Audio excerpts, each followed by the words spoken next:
Hello बच्चों, so let's see the question. यहाँ पे क्वेश्चन में पूछा गया है read the following statements and then select the incorrect one. So दिए गए 4 स्टेटमेंट में से हमें करेक्ट स्टेटमेंट बोलना है।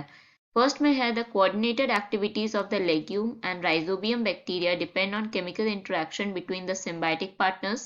सेकेंड में है leguminous root secrete chemical attractants that attract rhizobium bacteria living near by.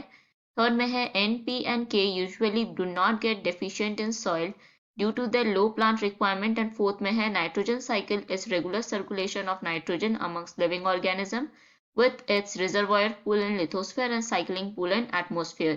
सबसे पहले यहाँ पे हम लोग देखेंगे फर्स्ट स्टेटमेंट। यहाँ पे दिया गया है जो कोऑर्डिनेटेड एक्टिविटीज है लेग्यूम एंड राइजोबियम बैक्टीरिया का। अगर हम लोग यहाँ पे लेग्यूम की बात करें, सो फर्स्ट स्टेटमेंट की अगर हम लोग बात करें that is of legumes. Legumes क्या है, ये केपेबल है फॉर्म करने के लिए एक सिम्बायोटिक रिलेशनशिप विथ राइजोबिया, या क्या बोल सकते हैं legumes they form symbiotic relationship with rhizobia.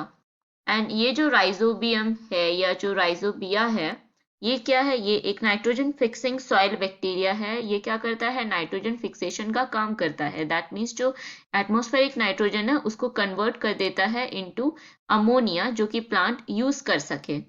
यहाँ पे दिया गया है जो कोऑर्डिनेटेड एक्टिविटीज है लेग्यूम एंड राइजोबियम बैक्टीरिया का, वो डिपेंड करता है केमिकल इंटरेक्शन के ऊपर। सो ये जो सिम्बायोटिक रिलेशनशिप ये फॉर्म कर रहा है लेग्यूम राइजोबियम के साथ, ये कंप्लीटली डिपेंडेंट है किसके ऊपर, केमिकल इंटरेक्शन के ऊपर। सो ये जो स्टेटमेंट है ये करेक्ट है, ये हमारा आंसर नहीं होगा। नेक्स्ट अगर हम लोग स्टेटमेंट देखें जिसमें दिया गया है leguminous root secrete chemical attractants that attract rhizobium bacteria living nearby. So ये जो स्टेटमेंट है ये एकदम करेक्ट है, क्योंकि जो लेग्यूमिनस रूट्स है वो सिक्रीट करती है एक केमिकल जो कि अट्रैक्टेंट का काम करती है, एंड बैक्टीरिया जो कि राइजोबियम है ये क्या है, ये है एक नाइट्रोजन फिक्सिंग सॉइल बैक्टीरिया। इसको क्या करता है, ये अट्रैक्ट करता है एंड उसके साथ एक सिम्बायोटिक रिलेशनशिप फॉर्म करता है। ये भी हमारा आंसर नहीं होगा।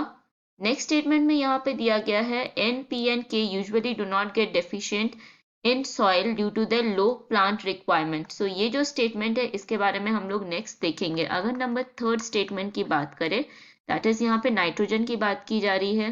Then phosphorus and potassium are elements of crop plant. ये क्या है, are elements of crop plant, क्योंकि ये बहुत इजीली डेफिशिएंट हो जाती है, because they easily become deficient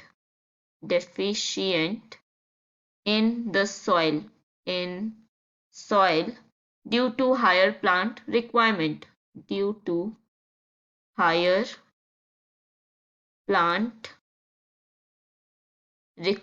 सो ये जो स्टेटमेंट दिया हुआ है हमारा एकदम गलत है, क्योंकि यहाँ पे क्या बोल रहा है कि ये डेफिशिएंट नहीं होता सॉइल में। लेकिन हमें क्या पता चला यहाँ पे कि ये डेफिशिएंट हो जाता है सॉइल में, क्योंकि ये क्या है, they are the main elements of crop plant, and ये इजीली डेफिशिएंट हो जाती है क्योंकि इसकी जो रिक्वायरमेंट है वो बहुत ज़्यादा है प्लांट में। तो ये स्टेटमेंट गलत है, ये हमारा आंसर हो जाएगा। नेक्स्ट यहाँ पे जो स्टेटमेंट में दिया गया है वो है Nitrogen cycle is regular circulation of nitrogen among living organism and its reservoir pool in lithosphere and cycling pool in atmosphere.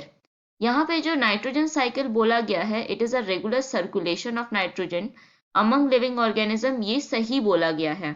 लेकिन ये क्या है, नाइट्रोजन साइकिल की रिजर्वॉयर पूल प्रेजेंट है इन एटमोस्फेयर। तो यहाँ पे हम लोग क्या लिख सकते हैं, for nitrogen cycle its reservoir pool is present in atmosphere and cycling pool is present in lithosphere. सो ये जो स्टेटमेंट है ये क्या है, यहाँ पर ये भी गलत है क्योंकि यहाँ पे दिया गया है रिजर्वॉयर पुल इन लिथोस्फेयर, जबकि यहाँ पे होता है reservoir pool in atmosphere and cycling pool in lithosphere. तो ये भी हमारा हो जाएगा करेक्ट ऑप्शन। सो यहाँ पे हम लोग क्या करेंगे, 3 एंड 4 हो जाएगा करेक्ट। सो ऑप्शन सी हमारा हो जाएगा करेक्ट एंड दूसरा सब ऑप्शन हो जाएगा यहाँ पे इनकरेक्ट। तो करेक्ट ऑप्शन मार्क करेंगे option C. So hope you understood it well. All the best.